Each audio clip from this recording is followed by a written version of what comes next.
চ' হাই everyone, সকলোকে পুনৰ এটা গুৰুত্বপূৰ্ণ ভিডিঅ'ৰ মাজলৈ স্বাগতম জনাইছোঁ।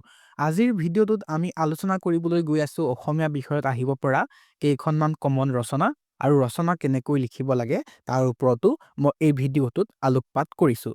গতিকে সময় নষ্ট নকৰি আমি ডাইৰেক্ট ভিডিঅ'টোলৈ জাপ মাৰোঁ। আৰু আশা কৰিছোঁ যে যিসকলে ইংৰাজী পৰীক্ষাৰ পিছতে ভিডিঅ'টো চাইছা, তোমালোকৰ ইংৰাজী বিষয়ৰ পৰীক্ষা ভাল হৈছে, আৰু যিসকলৰ পৰীক্ষা আশা কৰা ধৰণৰ হোৱা নাই তেওঁলোক হতাশ নহ'বা আৰু আহিবলগীয়া পৰীক্ষা কেইটাৰ ওপৰত তোমালোকে বেছিকৈ ফ'কাছ কৰা। গতিকে প্ৰথমতে আমি আলোচনা কৰিম যে ৰচনা এখন আমি কেনেকৈ লিখিব লাগে। মন কৰিবা, ৰচনা এখনৰ সদায় তিনিটাকৈ প্ৰধান পাৰ্ট থাকে।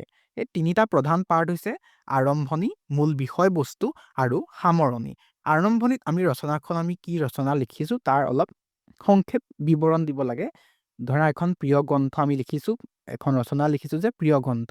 এতিয়া আমি গ্ৰন্থৰ উপকাৰিতা বা আমি গ্ৰন্থ কিয় পঢ়িব লাগে ইত্যাদি বা গ্ৰন্থৰ যিটো গুৰুত্বপূৰ্ণতা তেনেকুৱা ধৰণৰ সংক্ষেপে লিখিম। তাৰপিছত আমাৰ যিখন প্ৰিয় গ্ৰন্থ সেইখন লিখিলোঁ, নামটো লিখিলোঁ আৰু তাৰ লেখকজনৰ নাম লিখিলোঁ। মূল বিষয়বস্তুত আমি প্ৰিয় গ্ৰন্থখনৰ যিটো সাৰাংশ ধৰা সেই সাৰাংশটো লিখিলোঁ আৰু তাৰপিছত তাৰ লগতে এটা পেৰেগ্ৰাফটো চেঞ্জ কৰি আমি কিতাপখন কিয় ভাল পাইছোঁ আৰু কিতাপখনৰ পৰা আমি কি কথা শিকিব পাৰিছোঁ সেই কথাখিনি কিয় ভাল পাইছোঁ বা সেই কথাখিনি আমি লিখিব লাগিব।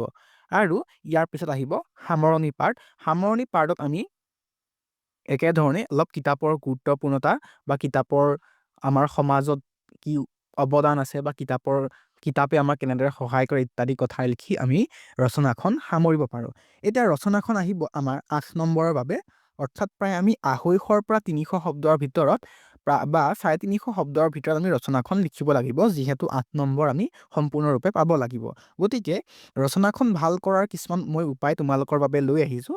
তাৰ ভিতৰত প্ৰথমটো হৈছে বিখ্যাত উক্তি বা মহান ব্যক্তিৰ বক্তব্য তোমালোকে ৰচনাখনৰ মাজত সোমোৱাই দিব পাৰা। উদাহৰণস্বৰূপে ধৰা মই লিখিছোঁ প্ৰিয় গ্ৰন্থ ৰচনাখন, তেতিয়া মই তাত ধৰা এজন বিখ্যাত লেখকৰ মই এটা উক্তি দি দিব পাৰোঁ যে কিতাপেই মানুহৰ প্ৰকৃত বন্ধু বা ইত্যাদি, যে আমুক মানুহে এই কথাষাৰ কৈছিল, আৰু তেনেদৰে আমি ৰচনাখন আৰম্ভ কৰিব পাৰোঁ। তেতিয়া ৰচনাখন দেখিবলৈ শুৱলা হয় আৰু শুনিবলৈ বা পঢ়িবলৈ ভাল লাগে। তাৰ লগতে ৰচনাখনৰ মাজে মধ্যেও আমি এনেকুৱা ধৰণৰ কিবা বক্তব্য বা উক্তি আমি ভৰাই দিব পাৰোঁ। তাৰ উপৰিও আমি মন কৰিব লাগিব যে আমি ৰচনাখনত ব্যৱহাৰ কৰা সকলো শব্দই শুদ্ধ হৈছে, আৰু আমি ৰচনাখনত যিবোৰ তথ্য প্ৰদান কৰিছোঁ, যিবোৰ তথ্যমূলক ৰচনা আমি যদি লিখিবলগীয়া হয় পৰীক্ষাত, তাত যাতে আমি শুদ্ধ তথ্যসমূহ প্ৰদান কৰিছোঁ। আৰু সকলোতকৈ গুৰুত্বপূৰ্ণ কথা এইটোৱে যে আমি যেতিয়া এখন ৰচনা লিখিম তাত মূল বিষয়বস্তুৰ ওপৰতহে আৰু মূল বিষয়বস্তুৰ বিৱৰণীৰ ওপৰতহে আমি গুৰুত্বতা আৰোপ কৰিম। আমি অৰ্থাৎ চালে বেৰে কোবাই ৰচনাখনৰ লগত জড়িত নোহোৱা কথা আমি তাত লিখিবলৈ নাযাওঁ। উদাহৰণস্বৰূপে আকৌ মই যদি প্ৰিয় গ্ৰন্থ ৰচনাখনকে লৈছোঁ, প্ৰিয় গ্ৰন্থ ৰচনাখন যেতিয়া আমি লিখিম তাত আমি ৰচনাখন লিখোঁতে কিন্তু গ্ৰন্থখনৰ ওপৰতহে বেছিকৈ ফ'কাছ কৰিম, তাৰ লেখকজনৰ ওপৰত আমি বেছিকৈ ফ'কাছ নকৰোঁ।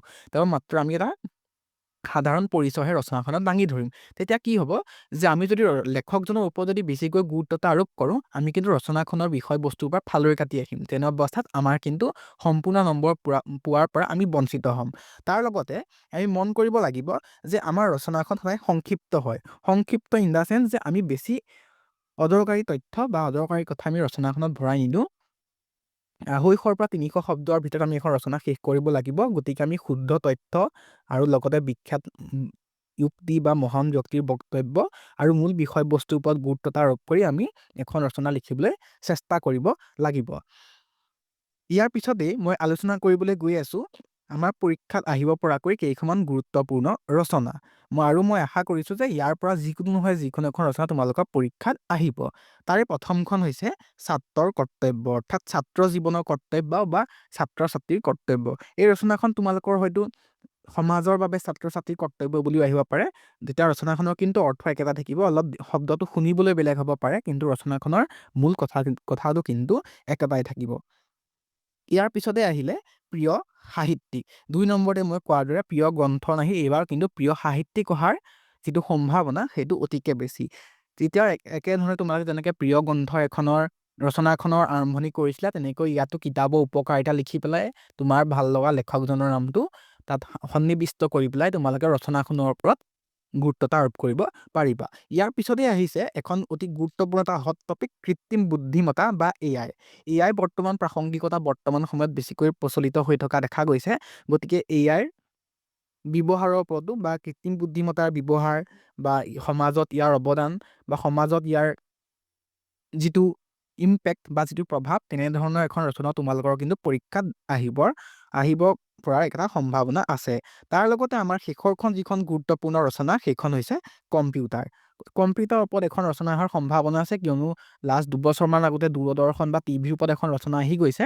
গতিকে মই এক্সপেক্ট কৰিছোঁ যে কম্পিউটাৰ বা মোবাইল ফোন ইত্যাদি কৰি কম্পিউটাৰ বা মোবাইল ফোন বুলি তোমালোকৰ এখন ৰচনা আহিব পাৰে। মোবাইল ফোনৰ হয়তো ৰচনা নাহিব পাৰে, কিন্তু কম্পিউটাৰৰ এখন ৰচনা অহাৰ সম্ভাৱনা অতিকে বেছি, বা মোবাইল নহয় যদিও ইণ্টাৰনেটৰ ওপৰত এখন ৰচনা আহিব পৰা আৰু এটা প্ৰাসংগিকতা মই দেখিছোঁ, বা মই অনুমান কৰিছোঁ যে ইণ্টাৰনেটৰ ওপৰতো এখন ৰচনা তোমালোকৰ আহিব পাৰে। আৰু ইণ্টাৰনেটৰ ওপৰত তোমালোকৰ এটা লেচনে আছে, গতিকে তোমালোকৰ ইণ্টাৰনেটৰ ওপৰতো এখন ৰচনা লিখিবলৈ নিশ্চয়কৈ সহজ হ'ব। আৰু তোমালোকে ৰচনাখন লিখোঁতে বেছিকৈ কথাবোৰ মুখস্থ কৰি যাব নালাগে। অলপ জাষ্ট পইণ্টছখিনি বা তথ্যখিনি তোমালোকে এই ৰচনা কেইখনৰ ভিতৰত চাই যাবা। সেই পইণ্টছখিনিকে তোমালোকে ইটোৰ পিছত সিটোকে মিলাই অলপ শুৱলা ভাষাত লিখিবলৈ যত্ন কৰিবা। আৰু সাধাৰণতে কি হয় যে ৰচনাখন আমি দৈনন্দিন জীৱনৰ লগত মিলাই লিখিব পাৰিলে বেছি ভাল, তেতিয়া ৰচনাখনত সম্পূৰ্ণ নম্বৰ পোৱাৰ সুবিধা থাকে। গতিকে মই আশা কৰিছোঁ যে তোমালোকক এই ভিডিঅ'টো যথেষ্ট সহায় কৰিব, আৰু তোমালোকৰ অসমীয়া পৰীক্ষাৰ বাবে শুভকামনা যাচিছোঁ।